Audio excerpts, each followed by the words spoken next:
नमस्कार, times of Swaraj में आप सबों का स्वागत है। मैं हूं संतोष सिंह। लगातार मित्रों का मैसेज आ रहा है कि कभी ऐसा नहीं हुआ कि आप 24 घंटे से अब सोशल मीडिया से दूर रहे हैं। क्या बात है, कोई खबर आज आपने नहीं डाली है। मित्रों, सच यही है कि मैं आज पहली बार जीवन में अकेला महसूस कर रहा हूँ। जब मैं पटना पहुंचा था तो पटना मेरे लिए अनजान शहर था। यहाँ न मेरी कोई पहचान थी, न मेरे जानने वाले लोग थे। एक पत्रकार के रूप में हम पटना पहुंचे थे और पटना इस प्रदेश की राजधानी थी। हर गतिविधि अपने आप में महत्वपूर्ण होता था और उस पर नज़र रखना एक छोटे से मुफस्सिल एरिया से आए हुए पत्रकारों को कितना मुश्किल हो सकता है, ये आप समझ सकते हैं। उस दौर में मुझे सुशील मोदी जी का साथ मिला। शुरुआती दिनों से ही 2009-10 की बात की, उस समय में तो वो सरकार में थे। वो सरकार में थे और आलोचना उन्हें भी बर्दाश्त नहीं था। किसी भी स्थिति पर में वो भी आलोचना नहीं सहते थे और मैं लगातार खबरें बनाता था तो कहीं न कहीं सरकार की आलोचनाएं हुआ करती थी। बरबस एक बार एक कार्यक्रम में उनसे हमारी मुलाकात हो गई। मुझे नहीं पता था कि वो मेरी खबर देखते। मैं उस वक्त ईटीवी में था और उन्होंने कहा कि संतोष जी, मैं अखबार पढ़ना पसंद करता हूँ। अखबार को हम पत्रकारिता का एक जरिया समझते हैं और उससे आज भी वहाँ पत्रकारिता बची हुई है, लेकिन आपकी वजह से हम कभी कभी टीवी भी देख लेते हैं। मुझे ये भरोसा नहीं हुआ कि मेरी वजह से, उस समय में तो हम स्ट्रिंगर थे, पटना मेरा ट्रांसफ़र हुआ था, मेरी वजह से एक बिहार का डिप्टी सीएम ये कहे कि हम टीवी देख लेते हैं कभी कभी। गए थे, कोई जयंती समारोह वगैरह था उसका। फिर सरकारें बदली, वो विपक्ष में भी आए।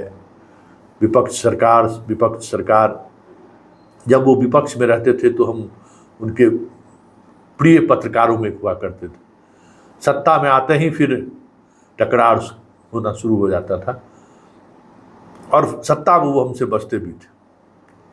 लेकिन जिस खबर में हम ये अपील कर देते थे कि मोदी जी को इस पर सोचने की जरूरत है, उस खबर को वो खुद 1-2 दिन के अंतराल के अंदर उस पर कॉग्निजेंस को लेते थे। किसी किसी खबर पर तो घंटों हमसे बहस करते थे कि संतोष जी की इसका ये आपके पास अधूरी जानकारी है, और मैं अपने तथ्यों पर डटा रहता था। उसके बाद उन जिन तथ्यों को से वो अनभिज्ञ रहते थे और मेरे पास कोई नया तथ्य रहता था तो उसका वो अध्ययन करते थे कि संतोष जी, सैल जी आपसे बात कर लेंगे। हमारे और मोदी जी के बीच हमेशा सैल जी सेतु का काम किया उन्होंने। हर फेसबुक पर भी अगर हम कुछ लिख देते थे तो तुरंत उसका वो नोटिस लेते थे। मतलब हमारे हर एक गतिविधि पर उनकी नज़र रहती थी। और जब कभी हम खबर चलाते भी थे तो एक इंसाइट मुझे महसूस होता रहता था कि चलिए, एक गार्जियन के रूप में सुशील मोदी तो हैं, अगर कोई ज़्यादा बवाल होगा तो वो संभाल लेंगे। कई मौके पर ऐसा लगा भी मुझे। मुजफ्फरपुर बालिका गृह के मामले में उस समय वो सरकार में थी, बहुत ही असहज थी सरकार हमसे। विधानसभा का सत्र चल रहा था, अचानक उस सीढ़ी पर चढ़ रहे थे और मैं सीढ़ी से नीचे उतर रहा था विधानसभा पोर्टिको में। बस इशारों में सिर्फ मुझे कहा कि आप ऊपर आइए। कुछ बोला उन्होंने, लेकिन मैं उनका इशारा समझ गया और फिर मैं उनके चैम्बर में गया और फिर बंद कमरे में जो हमारी उनसे बात हुई, सार्वजनिक करना अच्छे हमें अच्छा नहीं लग रहा है, लेकिन सिर्फ इतना ही समझिए, उन्होंने, जबकि उस समय में सरकार असहज थी, उनके एक मंत्री को इस्तीफा देना पड़ा था और नीतीश काफ़ी गुस्से में थे, तो इतना ही उन्होंने कहा कि आपको डर नहीं लगता है? तब उनको क्या, आप हैं ना, आप हैं, तब हमें कोई डर नहीं है। तो वो व्यक्ति खामोश रह गया, कुछ नहीं बोला उन्होंने। और अक्सर मुझे ये सवाल उनसे सुनने को मिलता था कि संतोष जी, आप कहाँ से लाते हैं खबर? पूरी खबर में इतनी तन्मयता तो हम बहुत कम पत्रकारों में देखते हैं। और यही वजह था कि जब हम यूट्यूब पर आए ना, हाल के दिनों में यूट्यूब पर आए, तो मेरे यूट्यूब को हमें लगता है कि सब्सक्राइब करने वाले 100-200 लोगों में वो रहे होंगे।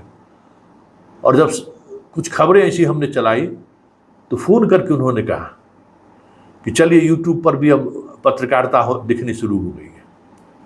मतलब हमारे हर खबर पर वो नज़र रखते थे। के पाठक वाली खबर पर भी वो कहीं न कहीं से उनकी प्रतिक्रिया आ जाती थी। और हम इस उम्मीद से खबर चलाते थे कि सुशील मोदी जी उसको लेकर कुछ न कुछ अगर विपक्ष में है तो आवाज़ उठाएंगे, सरकार में है तो उनके बस में अगर चीज़ें हैं तो कार्रवाई करेंगे। आज एक ऐसा अभिभावक जिनका आशीर्वाद हमेशा हमारे साथ बना रहा, आज वो इस दुनिया में नहीं है। और उस व्यक्ति के जाने हमें ये कहिए कि अंतिम दिन जिस दिन वो पटना आए थे एयरपोर्ट पर, संयोग से हम एयरपोर्ट पर ही थे, वही व्हील चेयर पर जब वो आ रहे थे,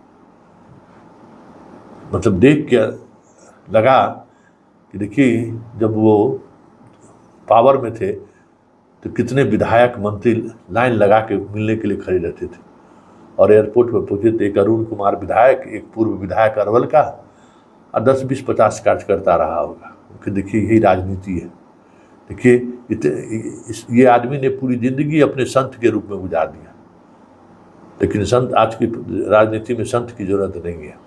खैर, ये मेरा व्यक्तिगत क्षति है और हमें लगता है कि अब इस क्षति को पूर्ति तो नहीं किया जा सकता है।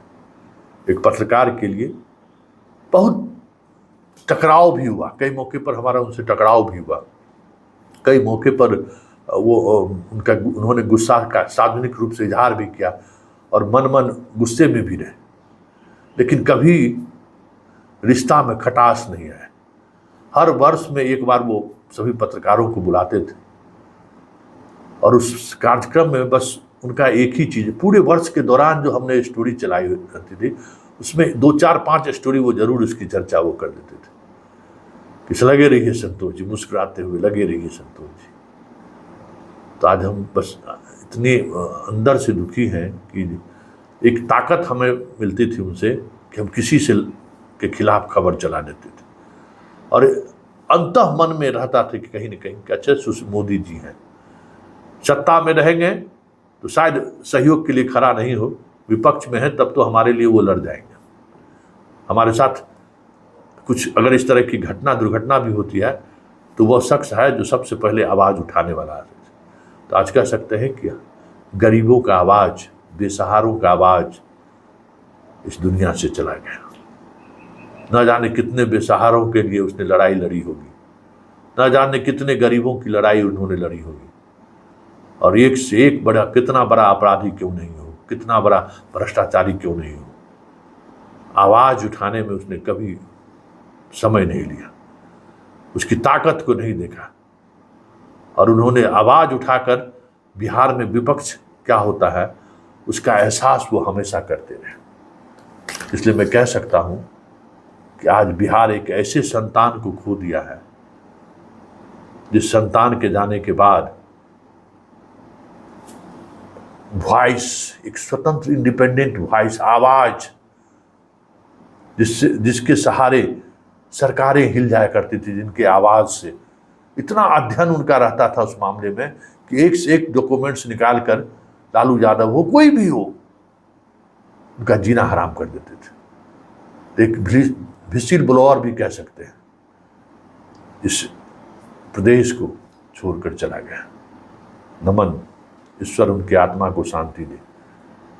लेकिन चलते चलते हम ये जरूर कहेंगे कि सुशील मोदी की मौत नहीं हुई है, सुशील मोदी का ब्रूटली मर्डर हुआ है, उनकी हत्या हुई है।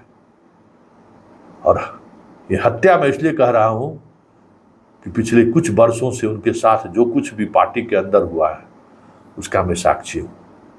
ये आदमी और जीवन जी सकता था और लड़ाई को आगे बढ़ा सकता था, लेकिन इस आदमी को अंदर तक तोड़ दिया गया। देखिए, जाना तो अपने बस में नहीं है, बीमारी का आना भी बस में नहीं है, लेकिन एक वजह तो है।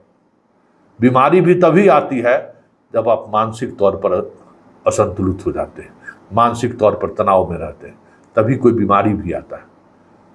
तो सुशील मोदी भले इस दुनिया में अब नहीं रहे, कहने को तो लोग कहेंगे कि कैंसर से पीड़ित थे और वो एम्स में अंतिम सांसें ली, लेकिन बीजेपी के अंदर का पॉलिटिकल सिस्टम ने उन्हें पिछले 2020 से ही तिल तिल कर इस तरीके से मारा है कि कल रात जब वो कैंसर की वजह से अंतिम सांसें ले रहे होंगे, वो सांसें भले ही उनके जिंदगी के डोर को तोड़ रहा हो, वो मर तो 2 साल पहले ही गए थे।